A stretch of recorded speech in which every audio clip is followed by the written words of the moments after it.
This happened 2 winters ago. I live alone in a small house just outside town. Quiet area, long driveway. Not many neighbors close enough to see much of anything. Normally, I love that. After this night, I wasn't so sure. A bad storm rolled through. Heavy snow, brutal wind, power lines down everywhere. Around 3 a.m., my electricity cut out. Whole house went dead silent except for the wind rattling the windows. I have a backup generator, so after a few minutes it kicked on and restored basic power. Heat, a few outlets, some lights. I figured I was lucky. Most of the area was probably dark. Around 9 a.m., there was a knock at my front door. I wasn't expecting anyone. When I opened it, a man stood there with 2 kids. A boy, maybe 10, a girl around 7. They looked freezing, red cheeks, shaking. "Our heat's out," the man said. "We saw your lights. Any chance we could warm up for a bit?" He introduced himself as Daniel, said he lived down the road. I vaguely recognized his face. Maybe I'd seen him driving before. The storm was still nasty, and the kids looked miserable, so I let them in. The kids stayed close to him, too close. They barely spoke unless he looked at them first. Every time I asked them something simple, like if they wanted hot chocolate, they glanced at him before answering. I brushed it off. Maybe they were just shy. We spent most of the day waiting out the storm. Roads were blocked. Emergency services overwhelmed. It was clear they weren't going anywhere anytime soon. By evening, I offered the guest room to Daniel and made a spot on the couch for the kids. It felt like the decent thing to do. Around 1 a.m., I woke up to the sound of my bedroom door slowly opening. Daniel stood there in the dark. "Sorry," he whispered, "just looking for the bathroom." Something about his tone felt wrong. Flat, controlled. I told him it was down the hall. He nodded and walked away. But I didn't hear the bathroom light switch. I didn't hear the sink. I stayed awake after that. Maybe 20 minutes later, I felt it. That horrible feeling like someone's watching you. My eyes opened slowly. There was a figure standing beside my bed, dressed in black, face covered. For half a second, my brain refused to process it. Then the figure moved. It was Daniel. He lunged forward and clamped a hand over my mouth. I bit down as hard as I could. He swore under his breath. "Don't fight," he whispered. Calm, almost annoyed. I kicked, twisted, managed to knock over the lamp. The crash echoed through the house. Then I heard the girl scream from the living room. "We called 911!" Daniel froze. The boy shouted, "We told them the address!"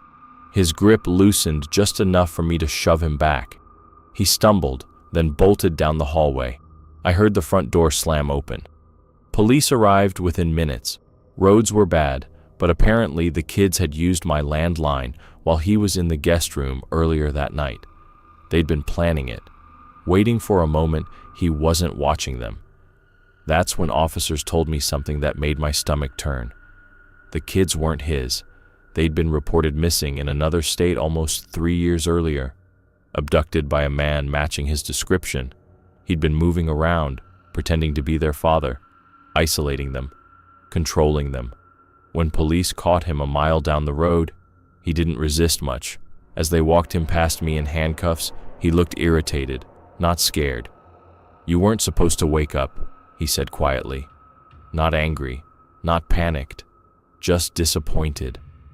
That's the part that still messes with me.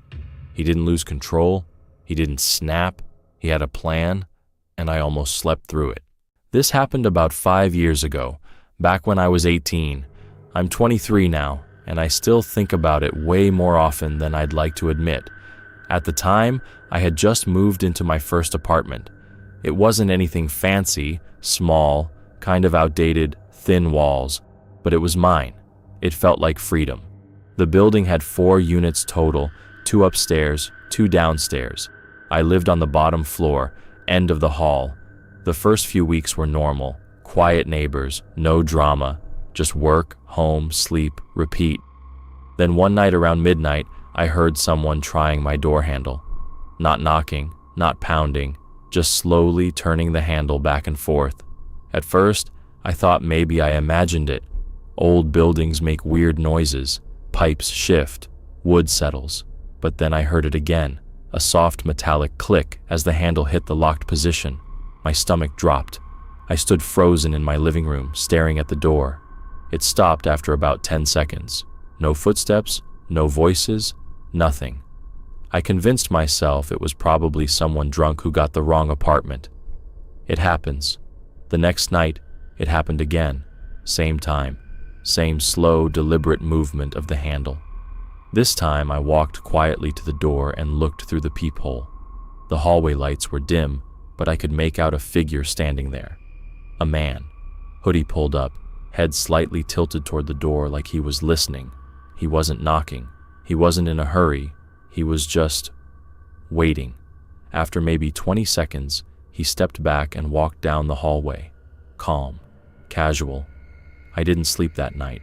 The third night, I stayed up on purpose, lights off, TV off, just sitting silently on the couch, right on schedule, midnight. The handle moved again, but this time, after a few seconds, it stopped. Then came a soft knock, 3 slow taps. I didn't respond. Then, quietly, almost playfully, "I know you're in there." My blood went cold. It wasn't loud. It wasn't angry. It sounded amused. I backed away from the door and grabbed my phone, ready to call the police. The knocking stopped. A few seconds later, I heard something else. A faint scraping sound, like metal sliding against metal. I realized he was trying to slide something under the door. I crept forward and looked down. A thin wire. He was trying to hook the door chain from the outside. That's when I lost it and yelled, "I'm calling the cops!" The wire immediately disappeared. I heard fast footsteps this time, rushing down the hall. Police showed up 20 minutes later. They checked the building but didn't find anyone. None of my neighbors claimed to have heard anything. The officer told me to install a camera and maybe upgrade my locks. The next evening, I came home from work and noticed something that made my heart stop. There was a small piece of tape stuck next to my door latch. Clear tape, almost invisible. It was positioned so that if I forgot to fully shut the door, it wouldn't latch properly, meaning he'd been testing it, watching for a mistake. I installed a camera the next day. 2 nights later, I got a notification around midnight. Motion detected. I opened the live feed. There he was, standing inches from my door. Hoodie up, face partially visible now, mid-40s maybe, dead expression. He didn't touch the handle this time. He just leaned close to the door and whispered something. The audio barely caught it, but I replayed it over and over until I understood. Soon, just that, soon. Police took the footage. They said they recognized him. Local guy with a history of burglary and stalking. He was arrested a week later after trying to break into another apartment across town. Apparently, he targeted people who lived alone, studied their routines, tested their locks, waited for opportunities. What haunts me isn't that he tried to break in.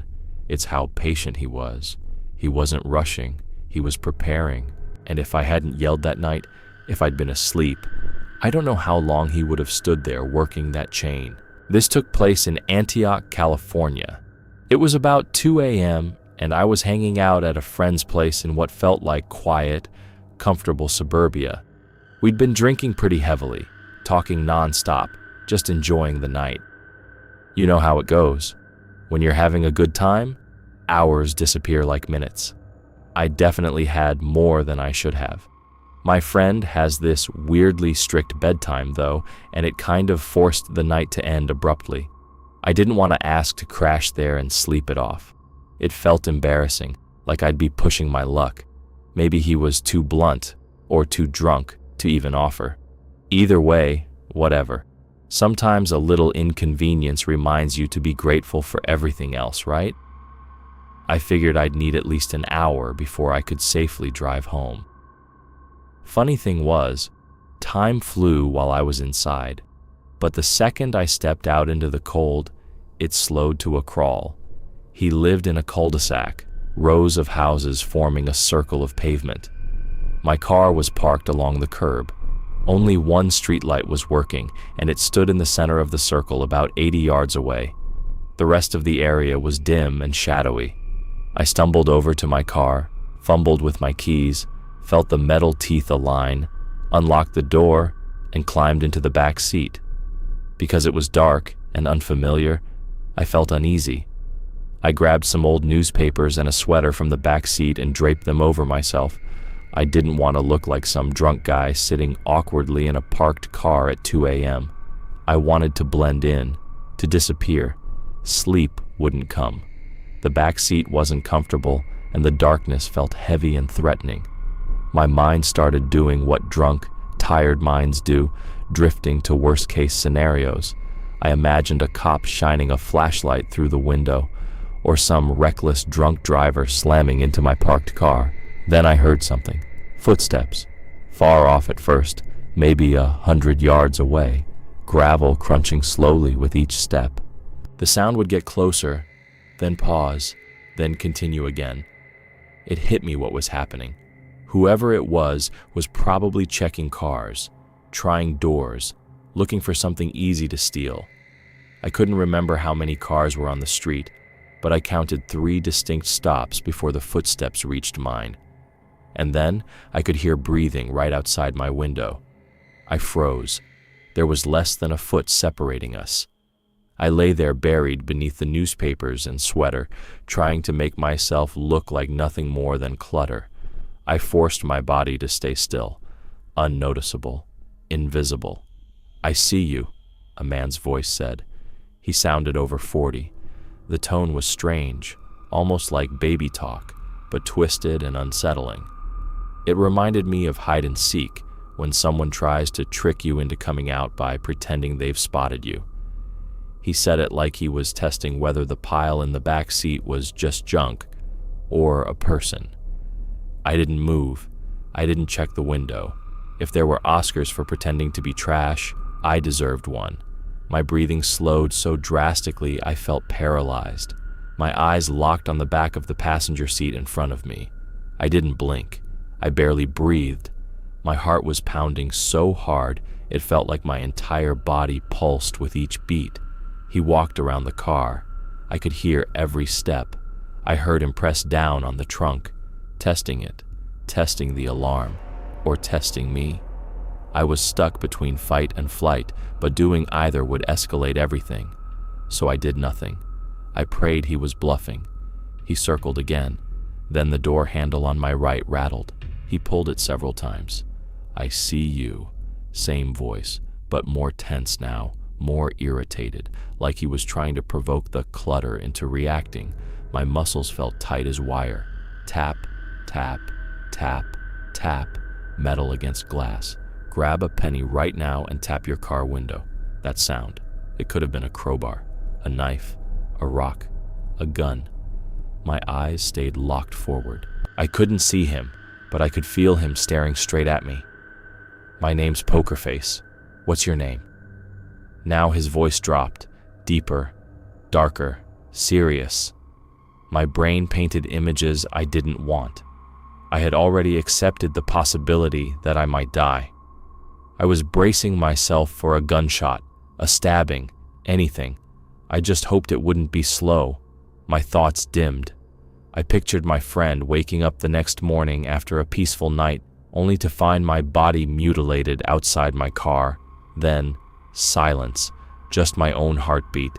What was he doing? Standing there, watching, talking to himself? Time felt frozen. Eventually, the footsteps faded into the distance. He left. I stayed there another hour, waiting for the first hint of sunlight. The second dawn started creeping in.